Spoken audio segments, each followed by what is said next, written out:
Butch Cassidy, Kate Barker, Bonnie and Clyde, John Dillinger, Vincenzo Perugia, and Mark Bartelstein. These are just some of the most notorious thieves in the history of the world. Now, some of those thieves you might know. Another one was the last name that I mentioned. I'm not sure if you do know him, but he is the agent for Gordon Hayward, and he's just pulled off a heist. Now, I'm not saying it's a completely unwarranted heist at that, because I think Gordon Hayward is a great fit for the Hornets and just a great player in general, and we'll talk more about that. But just on the surface, $120 million over 4 years, regardless of how it turns out, regardless of if Hayward gets back to his absolute best, stays healthy based off what we've seen, and based off what everyone's seen over the last 3 years. 4 years, $120 million for someone who has suffered injuries and is 30 years old. Bravo, Bartelstein, bravo, you've done it again. Now, I'm not a thief, but I might steal some of YouTube's money if you drop a like and subscribe to the channel. I'm trying to hit 10k by the end of the month, so doing that really helps. Just dropping a like, that's all, and we can steal some of YouTube's money together. Not stealing any of your money, just YouTube's, but getting away from the thief point because we've spent too long talking about that.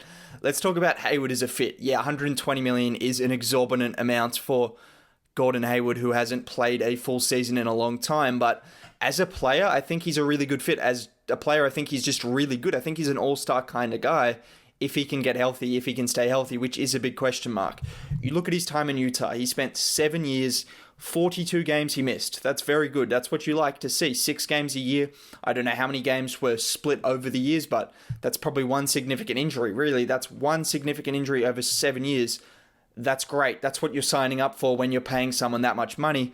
But in Boston, yeah, he tripled that in the space of 3 years as opposed to 7. So, and obviously some Boston fans don't have the fondest memories of him given he spent so much time on the sidelines. But when he was on the floor, let's look at just this year. This was the year where he was healthy. He finally got accustomed to what he was doing. He finally got back healthy, and he gave you 17, and he gave you about 17, 7 and 5 on about 50% from the field, 40% from 3. Those numbers in isolation probably aren't worthy of $30 million. And then you take into account he's a good defender, good playmaker. Like I've said, offensively, he's got everything. Like, he can shoot, he can get to the rim, he's a 3-level scorer who can play make, and then he can defend. So we're not questioning his game. He's a good player. But 17, 7 and 5, is that enough for a $30 million contract over 4 years given his injury concerns? No, not those numbers in isolation. Then you have to factor in he was playing alongside Jason Tatum, Jaylen Brown, Kemba Walker, even Marcus Smart. These are a number of players that are taking the ball out of his hands, and he had a usage rate of 21% in Boston. Now let's take it back to his last year in Utah, where he was an all-star, and if you just went off his last year in Utah, and he was giving you 22, 6, and 5, or whatever he was doing on good efficiency, then you're thinking, yeah, I'll pay $30 million a year for that. Well, the difference was he had a usage rate of 27% in Utah as opposed to 21%. Similar efficiency numbers, similar numbers in terms of playmaking and rebounding and efficiency. But in terms of just overall volume, it wasn't there because he just didn't have the ball in his hands as much. It's that simple. Then if you were to give him that added usage rate, which is definitely going to happen in Charlotte, then you could expect his numbers to go up, and that's what I expect. Now let's talk about the injuries before we get into the positives. I think there's room to be optimistic. He had that terrible leg break back in the first game he played against Cleveland. We all know it. It was terrible. Since then, he's had a few different kinds of injuries. It's not like it's just been the same kind of lingering injuries. Some people thought he would never get back from that leg injury. And he did. He got back to pretty much his best. When you look at the numbers, when you look at what he was doing, he was a top 50 player in the NBA. He was somewhat in all-star contention. If he had have had a more elevated role, you could argue he would have been an all-star kind of guy. So he got back to his best, and then, unfortunately, he suffered another injury, which is just kind of the theme. He's had injuries at unfortunate times, which has led to people kind of underrating him in a way, kind of taking him for granted because of just the times he's had injuries. And obviously, yeah, this isn't ideal for a Hornets team looking to give him the bag and giving him the bag, but when he's on the court, and I believe he can stay on the court, sometimes it's just bad luck. Like, the reality is in sports, there's luck involved. There's a lot of luck involved. And the major thing that I think you can take positives from is it's not like a reoccurring hamstring injury. It's not a reoccurring calf injury. It's not a soft tissue injury, which you get when you get older, when you get more frail. It's been different kind of muscle injuries that don't necessarily correlate to each other. So you could just put it down to bad luck. I mean, the reality is you could say that. And if he gets a bit more luck and he stays in Charlotte and he gets back to his best, this is a good signing. And from a Charlotte perspective, they're in a small market. We know they want to compete.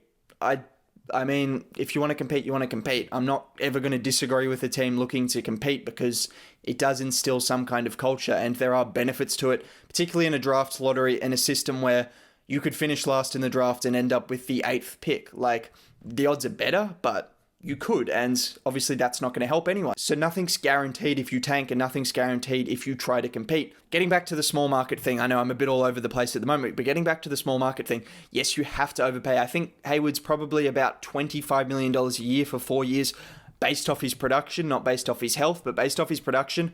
That's what I'd give him. $30 million, yeah, overpaid.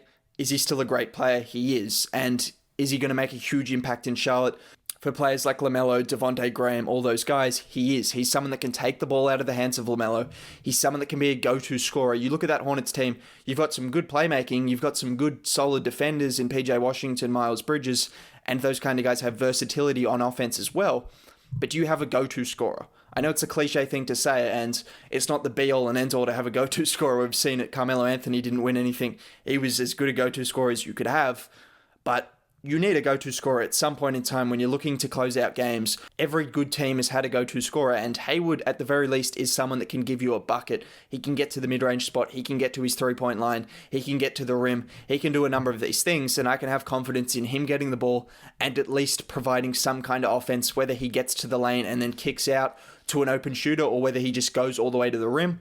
He's someone that I can have more confidence in than anyone they have on the team at getting a bucket, and that's pretty important. Everything else he provides as well is great. He's someone that could just fit into a system. We've seen it. He's going to go to Charlotte. He's going to be the first option. He is going to be the first option. Whether Lamelo has the ball in his hands more often than not, I don't know. But in terms of just a scoring basis, in terms of what you're going to look for someone to provide the most offense, it's got to be Hayward. It's just got to be. He's the best player on that team, the most senior player, getting paid the most amount of money. And I'm happy with that. We've seen a team like Utah be good with Hayward as their best player. The Hornets are a team that I think have a good amount of young players.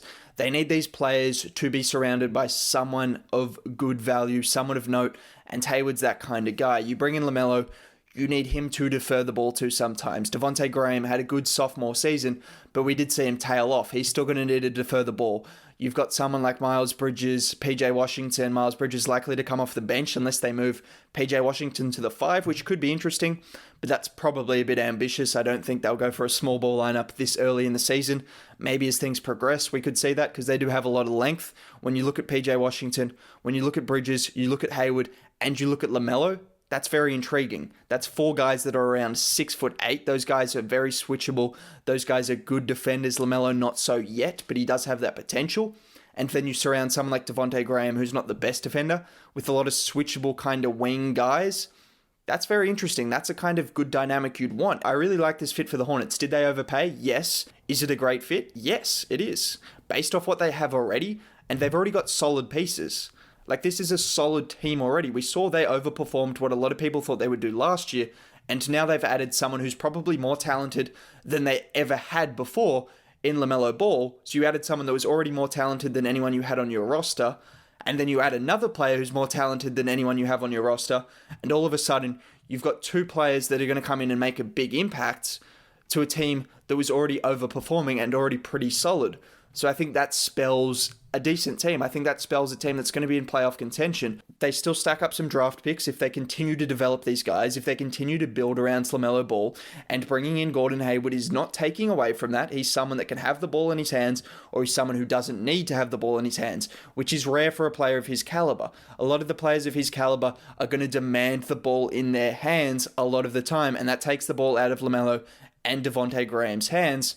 Hayward, not so much. Now, in terms of what this means in terms of a trade, because it looks like there will be a sign and trade just because of the money issues, you'd have to think Terry Rozier is on his way to Boston. I would hope they don't get rid of any of the young core of players that I've talked about very optimistically in terms of Washington, in terms of Bridges. Obviously, Graham and LaMelo will be off limits, but in terms of those other 2 kind of switchable bigs, I wouldn't like that to happen. I think those 2 are key to this team's future, and I think those 2 are already at the very least good NBA role players. So try not to do that, Charlotte. Rozier and whatever else you need to do to make it happen. this is a good trade. This is a good move for Hornets fans. And I think it's an overpay, but at the right time, like, what are you really risking? You're risking that he doesn't turn out to be good at all, but your team's already got most of your young pieces that you're looking to build around. Like Lamelo, Graham, Washington, and Bridges are all in your team's plans going forward. So if you tank another year and get another guy, you're kind of muddling up the water. You don't know who you're going to sit. You don't know who you're going to play. At the very least, now you know your starting 5, your starting 6, with Bridges probably coming off the bench now and Zeller at the 5. But at the very least, you now know who you've got in your starting lineup and who you're likely to start and play significant minutes. And if this team doesn't work out, you get another draft pick and you go again. If the Hornets end up not giving up too many assets away, look at all the other all-star kind of players you can see in the league. You'd have to make a trade for them. You'd have to give up assets. If Charlotte don't end up giving up a ton of assets, and if they end up getting Hayward, sure, they might overpay from a financial standpoint, but in terms of from an asset and a team value standpoint, then they're not overpaying, so it kind of all levels out in the end. In conclusion, this is a good asset to a young team that needed a go-to scorer, that needed someone to provide some defense, provide some added playmaking, and provide some leadership for some young guys like Lamelo and Devontae Graham, who don't know what it takes to win in the NBA, who don't know what it takes to make the playoffs. Gordon Hayward does know what it takes, and this is a young Hornets team that's shaping out to be really nice. I actually think it's a solid team with a lot of nice pieces, and I think Gordon Hayward could really thrive for this team. Apart from that, that's all I've got to say. If you did enjoy the video, a like would be greatly appreciated. Other than that, I'll catch you next time. Bye.